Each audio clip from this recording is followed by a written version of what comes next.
Les Amuse-Musées clôturent leur 12e édition à Niederbronn-les-Bains. Une quinzaine d'animations ont pris place d'avril à novembre dans les principaux musées du parc naturel régional des Vosges du Nord. Au Moulin Neuf, le spectacle Le Don des Pierres, interprété par Mappy Caburet et Yann Vanek, mêle conte et musique. Les enfants, il faudra être bien attentifs, ne pas faire de bruit et bien écouter parce que vous verrez, vous aurez de belles musiques. Et l'histoire commence comme cela. Umlak est un ancêtre lointain, un jeune homme préhistorique qui, comme nous, se débat avec ses sentiments, ses peurs, ses émotions et son don pour faire chanter les pierres. Dans la forêt, dans l'immense forêt avec des arbres. En ce temps-là marchaient deux de ceux qui marchent debout.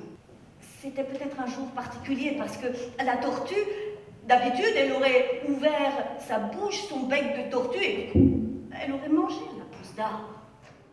Après la représentation, place à un échange entre les conteurs et le public. Les enfants ont la chance de pouvoir s'essayer aux différents instruments de musique. La journée se poursuit par le goûter des enfants et une visite du musée archéologique des Vosges du Nord dans une ambiance atypique. Nous nous sommes dit que ce serait peut-être pas mal de proposer autre chose, c'est-à-dire une visite avec une lanterne, une visite du musée avec une lanterne. Et pour ce faire, pour donner une bonne ambiance, une ambiance, on va dire, d'explorateur, de découvreur de sites archéologiques, on s'est mis en costume. Une journée clôture des Amuse-Musées qui laisse d'ores et déjà réfléchir à une nouvelle édition 2017. En dessous de la ville actuelle, il y a eu des Romains. Bien au chaud dans la salle des fêtes, l'Harmonie de Gumbrechtshofen propose un programme éclectique pour son concert d'hiver. On essaie toujours de faire des morceaux un petit peu plus anciens, un peu plus modernes, un peu plus rythmés, un peu plus mélancoliques. Ça, c'est effectivement le boulot du chef, d'essayer de trouver des morceaux qui vont plaire à tout le monde. C'est les morceaux, c'est les genres de musique qu'on joue qui est très important. Il faut que quelque chose qui soit entraînant. Et on joue aussi de tous les styles, hein. Ça veut dire on passe du folklore, musique de film, un peu de tout.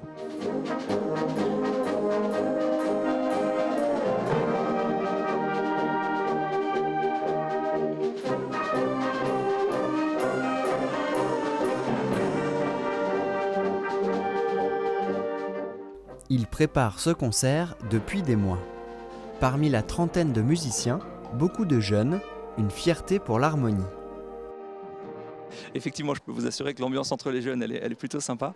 Ils ont une super ambiance entre eux. Ils ne sont pas les derniers pour faire des blagues, que ce soit au chef ou aux autres musiciens. Donc ça, c'est un plus.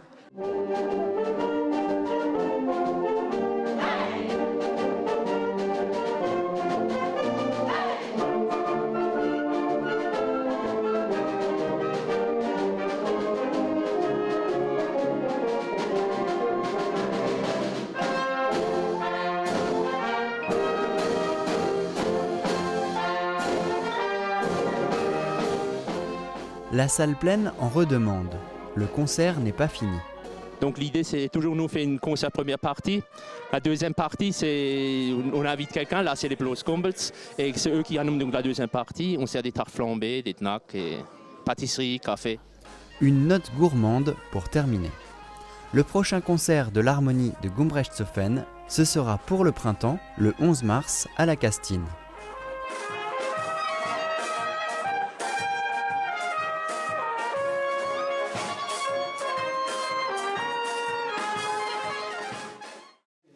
« 48%. L'éclairage public représente 48% des consommations d'électricité d'une commune, selon l'ADEME. Puisque l'heure est aux économies d'énergie, les régies d'électricité de Niederbronn-Reichshofen et celles de Bitsch, soutenues par des professionnels de l'éclairage public, proposent un séminaire ouvert aux collectivités locales. Le pays de Niederbronn-les-Bains, le Val de Moder, la communauté de communes Sauer-Pechelbronn, le pays de Hanau et le pays de Bitsch se retrouvent à Reichshofen à la régie d'électricité et de téléservices pour un séminaire tout en lumière. Alors il y a un parc de luminaires très important aujourd'hui en France qui est vétuste. Donc il se pose la question, dans le cadre du remplacement de ces luminaires, quelle technologie choisir? Est-ce qu'on reste sur des lampes à décharge qui sont une ancienne technologie, qui sont énergivores, ou est-ce qu'on part sur des nouvelles technologies qui sont LED? Le but de cette réunion, c'est aussi d'expliquer les avantages. Il peut y avoir des inconvénients, mais qui s'effacent avec le temps sur la LED. Et on a aujourd'hui des solutions qui sont vraiment intéressantes pour les budgets des collectivités et leurs investissements futurs. Par contre, tout ça, ça se prépare. Nous, on explique comment on peut les accompagner sur ces solutions-là. Près de 35 représentants et élus locaux sont à l'écoute des professionnels qui présentent cette technologie LED. Des solutions en matière d'économie, comme les abaisseurs de puissance, sont présentées. Les collectivités sont plutôt séduites, mais les questions de budget restent sur toutes les lèvres. On parle d'économie, on est toujours intéressé quand on peut en faire. Mais par contre, avant de vouloir faire des économies, il faut forcément faire des investissements. Et en règle générale, ces investissements sont assez lourds. Et quand on parle de plus de 60% d'économies, si on passe de la lumière actuelle vers le LED, ça fait réfléchir.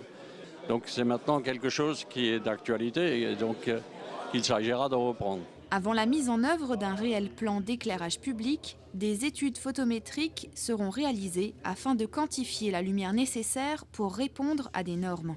C'est là que les retours d'expérience de la régie ont tout leur intérêt. Les professionnels en sont convaincus. En matière d'éclairage public, la LED est le meilleur choix possible pour les collectivités. C'est la source d'avenir et c'est celle sur laquelle aujourd'hui nous on mise. Et avec le recul qu'on a, 50 000 heures de fonctionnement en continu, sans quasiment aucune déperdition, on peut dire qu'on peut miser sur cette source-là.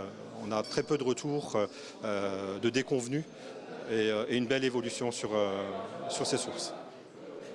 Retour sur investissement, performance, durabilité, autant de questions sont soulevées par les collectivités. À l'issue de ce séminaire, il s'agira pour les communes de se faire épauler et conseiller au cas par cas par des professionnels de l'éclairage public.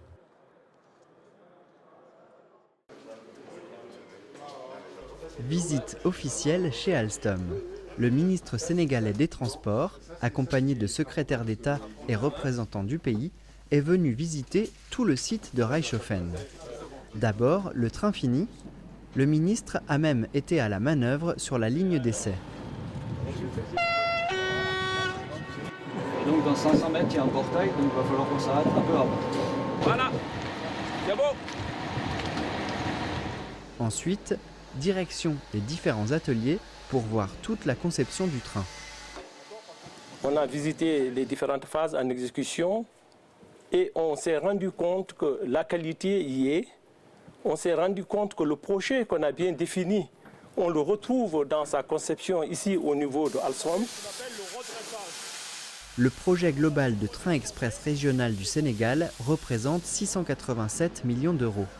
Alstom a été retenu pour la fourniture du matériel roulant qui reliera l'aéroport international Blaise Diagne à Dakar en 45 minutes. Il faut d'abord se féliciter de cette visite et dire que j'ai été impressionné. Je suis d'abord un ingénieur avant d'être financier, donc je sais que ça veut dire un travail bien fait.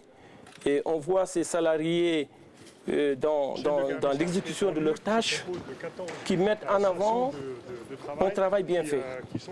Au lieu de juste faire comme beaucoup, travailler pour terminer. Ce n'est pas des gens qui travaillent pour terminer, mais c'est des gens qui travaillent pour bien faire. C'est beaucoup plus des artistes.